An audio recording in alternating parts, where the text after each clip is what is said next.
राम आएंगे तो अंगना सजाऊंगी, दीप जला के दिवाली मैं मनाऊंगी। मेरे जन्मों के पाप आज मिट जाएंगे, राम आएंगे। राधे राधे सभी को। श्वेतास वर्ल्ड में आप सभी का बहुत बहुत स्वागत है। 22 जनवरी यानी कि दिन सोमवार को हमारे रामलला अपने राजगृह यानी कि मंदिर में विराजित होंगे। पूरे 500 साल बाद हमारे रामलला अपने मंदिर में विराजित हो रहे हैं। तो इस दिन हमें क्या करना चाहिए? एक तो ये खुशियों का मौका है, तो इस दिन को पूरी श्रद्धा भाव से हमें मनाना है। और इस परम पावन तिथि पर राम जन्मभूमि पर हमारे रामलला की प्राण प्रतिष्ठा की जाएगी। तो पूजित अक्षत और निमंत्रण पत्र तो सभी के यहाँ आ ही चुके होंगे, सभी देशवासियों को मिल ही चुके हैं। और 22 जनवरी को जिस समय प्रभु श्री राम विराजमान होंगे, तो हम सभी को अपने अपने घरों में भजन कीर्तन, हनुमान चालीसा, सुंदरकांड का पाठ करना चाहिए, राम ज्योत जलानी चाहिए, अपने घर में तथा आसपास के मंदिरों को भी सजाना चाहिए। दिवाली जैसा त्यौहार हम सभी को मनाना है।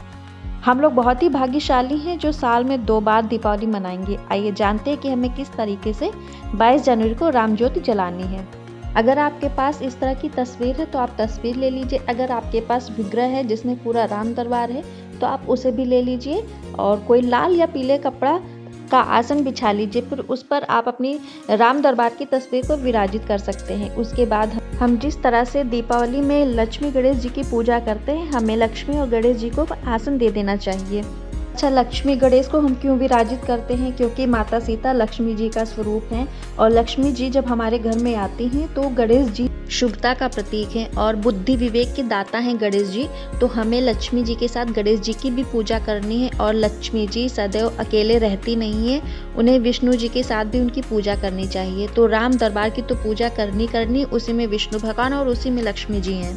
राम ज्योत जलाने के लिए हमें इस तरीके से अखंड ज्योत ले लेनी है। अगर आपके पास अखंड ज्योत है तो आप उसे जलाएं, नहीं तो आप कोई बड़ा सा दिया ले सकती हैं और उसमें रुई की बाती या कलावे की बाती बना के डाल सकती हैं। और उसमें चाहें तो आप देसी घी भर दें या तिल्ली का तेल भी भर सकते हैं। दिए के पात्र हमको इतना बड़ा लेना है कि उसमें रात भर हमारी अखंड ज्योत जल सके और उसमें इतना तेल भर दें कि वो रात भर जलता रहे। अगर कम हो तो उसे आप थोड़ी थोड़ी देर पे देख लें कि वो तेल कम ना होने पाए और रात भर ये दीपक जलता रहे। भोग में हमें फल का भोग लगाना है, मिठाइयों का भोग लगाना है। जो भी आपने मिठाई बनाई है या मंगवाई है बाजार से, तो आप उनका भोग जरूर लगाएं। अब देखिए तस्वीर है तो इसे हम नहला तो नहीं सकते हैं, तो इस पर सूक्ष्म जल स्नान हम कराएंगे थोड़ी सी छींटे देकर। फिर उसके बाद टीका चंदन लगाएंगे। जो भी मंत्र आते हैं उन मंत्रों का उच्चारण करेंगे, थोड़ी सी पूजा पाठ करेंगे। फिर उसके बाद हमें दिए जलाने हैं। दिए आप नए लीजिएगा, पुराने मत लीजिएगा। जैसे दीपावली में आप पूजा करते हैं उसी तरीके से 5, 7, 11, 51, 21 या 101 जैसी भी आपकी श्रद्धा है, आप उन्हीं से उतने दिए रखिए और उनका दीपक जलाइए। जिस तरीके से हमारे प्रभु राम 14 वर्ष के वनवास के बाद जब अपने घर वापस आए थे, अयोध्या वापस आए थे, तो अयोध्या वासियों ने उनके आने की खुशी में देसी घी के दिए जलाए थे। अगर आपकी जैसी भी श्रद्धा हो, जैसी सामर्थ्य हो, आप उस हिसाब से देसी घी के ज़्यादा नहीं तो कम से कम 5 देसी घी के दिए जरूर जलाएं। बाकी के आप तेल से जला सकते हैं, लेकिन जो 5 या 7 दिए देसी घी के जरूर जलाएं। अपने मंदिर में रखें दिए, 2 अपने घर की चौखट पे रखें, 1 तुलसी जी के पास रखें। इस तरीके से आप दिए जलाएं। प्रभु श्री राम को पुष्प अर्पित करें और जो पूजित अक्षत जो हमारे घर आए हैं उन अक्षत में से जो थोड़े से हैं अक्षत, आप उनको अपने बाकी के घर के मंदिर के जो अक्षत रखती हैं आप उनमें मिला लीजिए। तो आपके सारे अक्षत वो मिलकर आपके सारे अक्षत अयोध्या से जो आए हुए अक्षत हैं वो सभी एक में मिलकर पूजित अक्षत हो जाएंगे। फिर इन अक्षत को आप किसी भी पूजा पाठ में या किसी भी शुभ कार्य में इस्तेमाल कर सकती हैं। और इसके बाद जो आपने दीपक जलाए हैं उन दीपक से भगवान राम की आप आरती करें।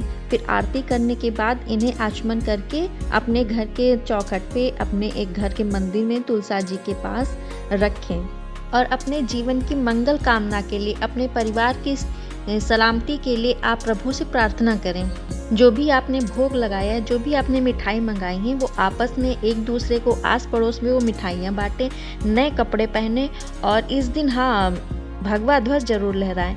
इस दिन आप नीले काले कपड़े ना पहन करके लाल रंग के या भगवा रंग के कपड़े जरूर पहने। और इसके साथ ही भगवान से सभी की मंगल कामना के लिए प्रार्थना करते हुए आशीर्वाद लें।